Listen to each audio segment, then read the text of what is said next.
Hi friends, VRS, Voluntary Retirement Scheme. India is a poor country. We are a developing nation. We have got a lot of companies who are working in India.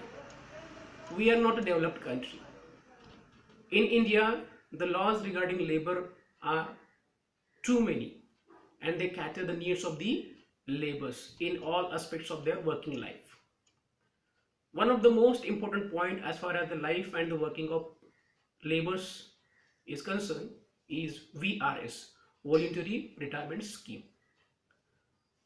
It is very saddening, it is very sorrowing that the people who are working in various companies do not know anything about VRS. They might know something about VRS, but they do not know the details of VRS. What is VRS and how it is implemented?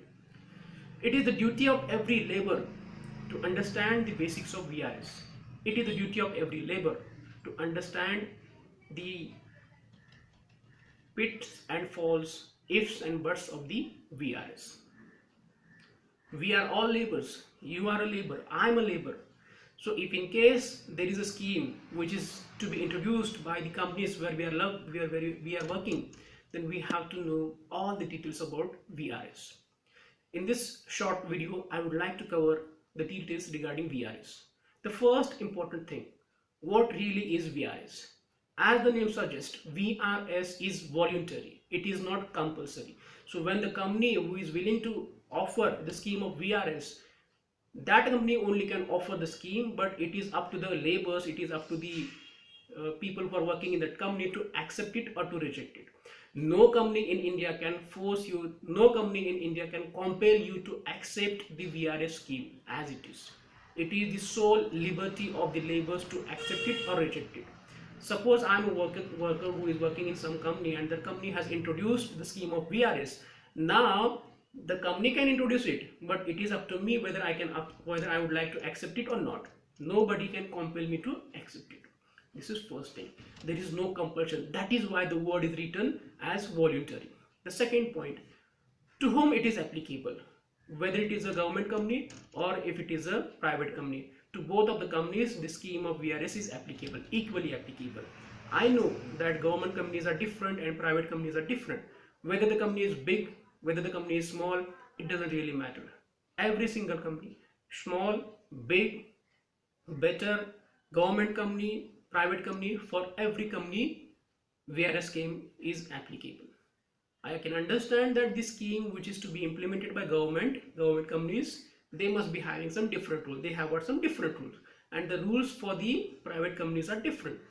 The rules are different, but the basic concept is the same. It is applicable to both private as well as public companies. These are the 2 points which are very much important.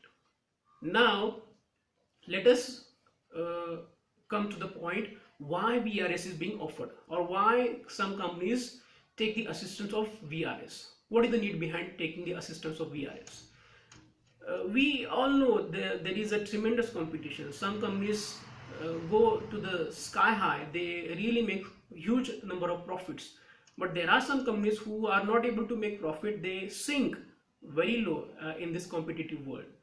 So when the time comes when the company is not able to afford employees, and when the company is going through a lean period, when the company is not able to make profits, at that time it is very difficult for the company to maintain and sustain the employees.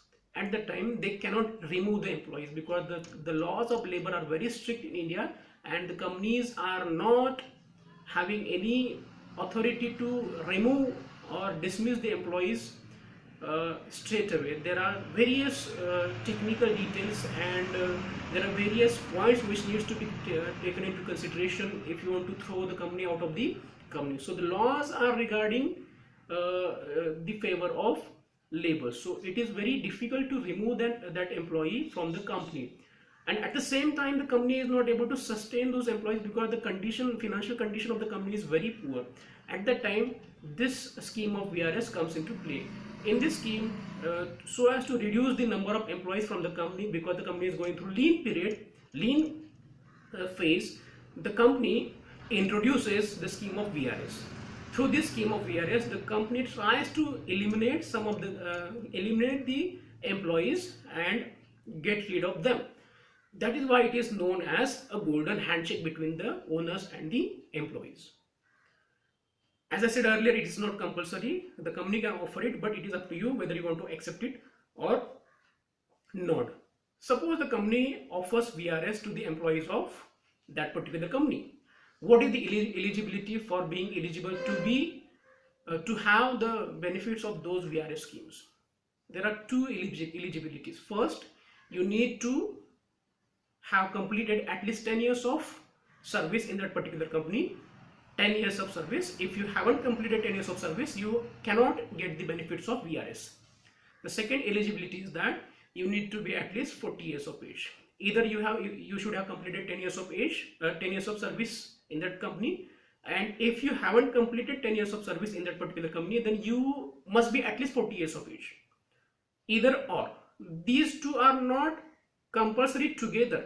Either you should be 40 years of age or you should have completed 10 years of service in that particular company. And the third condition is that you shouldn't have taken the benefits of VRS in earlier companies. Suppose I am working in a particular company, say I am working in A company, and before working in this company, I used to work in X company.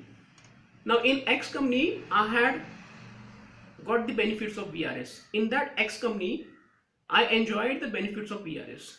This means that I have enjoyed the benefits of VRS once in my life. That is why this A company, which is my second company, I cannot avail the benefits of VRS in A company because I have already enjoyed the benefits of VRS in X company. This means that the rule is very simple. VRS, the scheme of VRS can be enjoyed only once in your lifetime, not twice or thrice. So you need to be very much careful if you want to avail the benefits of VRS. Then how much amount will I be able to get when I accept the VRS scheme? Suppose the company throws the offer of VRS to me. I'm eligible. I'm completely eligible. I have completed 10 years of service. I may be 40 years of age. I haven't taken the benefits of VRS in earlier companies. So I'm completely eligible technically, and I have understood the terms and conditions of the VRS scheme which has been proposed by my company, and I fully understand and I fully accept those terms. Now I want to enroll for those benefits. How much money will I be able to get? There are 2 points. The first point, depending upon how many years I have spent in that company. For example, I have worked in that company for 20 years. Now 20 years multiplied by 45 days of payment for each year. Suppose I draw a salary of 20,000 rupees and I have worked for 20 years. Now, according to the payment of 45 days, according to 45 days payment for every year, that means that I will get 30,000 rupees per year, and in this way I have worked for 20 years, so I will get 6 lakhs of rupees. So the total number of years that you have spent in that particular company multiplied by 45 days of payment for each year. This is the payment that you will get when you accept VRS. The second rule is that the number of years, the number of months that are remaining to be completed in that particular company till the time of retirement, that is 58 or 60 years of age, multiplied by your current salary. Suppose I am 40 years of age, and if the retirement is at the age of 58, so I have got 18 years of service left. So 18 multiplied by 12 months multiplied by the salary. So the company has to give you the salary to you for the remaining months till retirement. Now, we shall be accepted the first amount or the second amount, the amount whichever is lower. Suppose if I get 6 lakhs of rupees based on the 45 days of payment for every year multiplied by the number of years I have spent in that particular company, I get say 6 lakhs of rupees there. And if I get say 20 lakhs of rupees here, that is the payment for the remaining months till the time of retirement, and that is 20 lakhs of rupees. So company will not give me 20 lakhs of rupees, they will give me 6 lakhs of rupees, and I have to accept that, whichever is lower. Whatever amount I will get, up to 5 lakhs of rupees, it is income tax free. There is no income tax. But if I get say 7 lakhs of rupees at the time of VRS, then I am liable to pay income tax for the rest of the 2 lakhs of rupees. For 5 lakhs of rupees, it is completely tax free. The point should be taken care of here as far as VRS is concerned is that when you accept VRS, you are going to be unemployed. You are losing your job. So when you are losing your job, you have to be very much careful in accepting VRS. It is not that easy. You have to be very much careful. And along with that, you are not eligible to work in that particular company forever. You will not get a chance to work in that company once you accept VRS scheme. If you want to say that I will take VRS and after say 4 or 5 years I will again rejoin that company, that is not possible. Once you leave, you cannot join that company. You can join any other company, but you cannot join that particular company. And at the same time, the company which is going to remove you under the VRS scheme, that company cannot fulfill the vacancy which has been created after the removal of you, after you accept the VRS. The vacancy is there, the position is there, but you cannot accept that position. So this is something which has to be taken care of, and there are some companies which offer very excellent VRS packages. For example, they take care of rehabilitation, they take care of investment of the money which will be given to you, and they will take care of the funds also. So there are some very nice companies which come up with attractive schemes as far as VRS is concerned, and they give you a lot of benefits. But while accepting or availing those benefits, you have to be very much careful. You have to contact a person who is very expert in the field of labors, and at the same time you have to take into consideration the views of the trade union. You have to contact your trade union and you have to take the consultancy from that particular trade union.